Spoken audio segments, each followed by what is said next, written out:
CSK அவங்களோட அடுத்தடுத்து 3 players by பண்ணிருக்காங்க. சஃப்ராஸ் கான், ராகுல் சகர், மேட் ஹென்ரின்னு. அதுல ஒன் பை ஒன்னா பார்க்கலாம். முதல்ல சஃப்ராஸ் கான் முதல் செட்ல அன்சோல்ட் ஆடி போனாரு. ஆச்சரியப்பட்ட நானு என்னடா யாருமே எடுக்கலையேன்னு. ஆனா அடுத்து வந்தாருங்க ஆக்சிலேட்டர் ஆக்ஷன்ல. சென்னை சூப்பர் கிங்ஸ் அவரோட பேஸ் அமௌண்டான 75 lakhs அவர் கொடுத்து எடுத்திருக்கோம். சஃப்ராஸ் கான் ரீசென்ட் டைம்ஸ்ல வேற லெவல் ஃபார்ம்ல இருந்திருக்காரு. ஏன் இன்னைக்கு நடந்த சையத் முஸ்தாக் அலி டிராபி மேட்ச்ல கூட பாத்தீங்கன்னா கிட்டத்தட்ட ஒரு 18 பால் 50 15 பால் 50 பாத்தீங்கன்னா அடிச்சிருக்காரு சஃப்ராஸ் கான். என்ன பொறுத்தவரையும் சஃப்ராஸ் கான் டு சிஎஸ்கே ஒரு நல்ல பிக்னு சொல்லணும். சென்னை சூப்பர் கிங்ஸ் ஒரு நல்ல பை பண்ணிருக்காங்க. ஆல்ரெடி சுரேஷ் எல்லாமே சொல்லியிருந்தாரு இந்த மாதிரி சஃப்ராஸ் கான் மாதிரி பிளேஸ் சிஎஸ்கேக்கு செட் ஆவாங்கன்னு.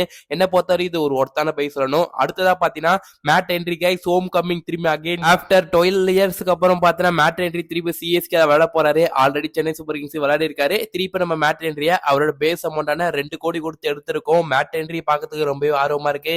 ரீசென்ட் டைம்ஸ்ல நியூசிலாந்துக்கு நல்லாவே பண்ணிட்டு இருக்காரு. ஆல் 3 ஃபார்மட்லயும் மேட் ஹென்ரி கண்டிப்பா சிஎஸ்கே எடுப்பாங்கன்னு சொன்னோம். ஜேக்கப் டஃபி இவங்க 2 பேர்ல யாராச்சும் ஒருத்தர்.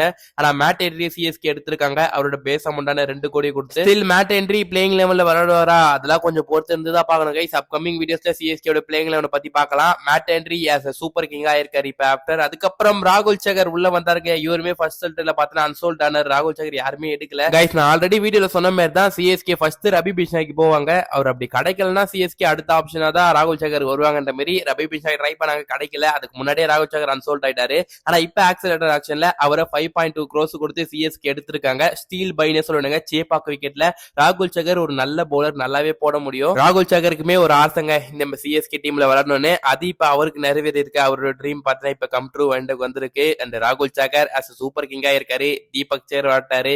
இப்ப அவரோட பிரதரான ராகுல் சகருமே சென்னை சூப்பர் கிங்ஸ்ல விளையாட போறாரு. ராகுல் சகர் welcome to the yellow family. Guys CSK ஓவராலா அவங்களோட ஆப்ஷன்ஸ் பிக்ஸ் முடிச்சிட்டாங்கன்னே சொல்லலாம். இன்னும் ஒரு சில பைஸ் தான் இருக்கு. மோஸ்ட்லி இன்னும் ஒரு பை தான் பண்ணணும்னு நினைக்கிறேன். சிஎஸ்கே ஆல்ரெடி 8 பைஸ் முடிச்சிட்டாங்க. இன்னும் ஒரே ஒரு ஸ்லாட் தான் மேட்ச் இருக்கு. அது ஒரு ஓவர்சீஸ் ஸ்லாட்டா இருக்கு. சிஎஸ்கே எந்த ஓவர்சீஸ் பிளேயர் டார்கெட் பண்ண போறாங்க வெயிட் பண்ணி பார்க்கலாம். அப்ப இந்த வீடியோ இன்னொரு லைக் கொடுங்க. மறக்காம சேனலை சப்ஸ்கிரைப் பண்றாங்க கைஸ். அப்ப இன்னொரு சந்திக்கலாம்.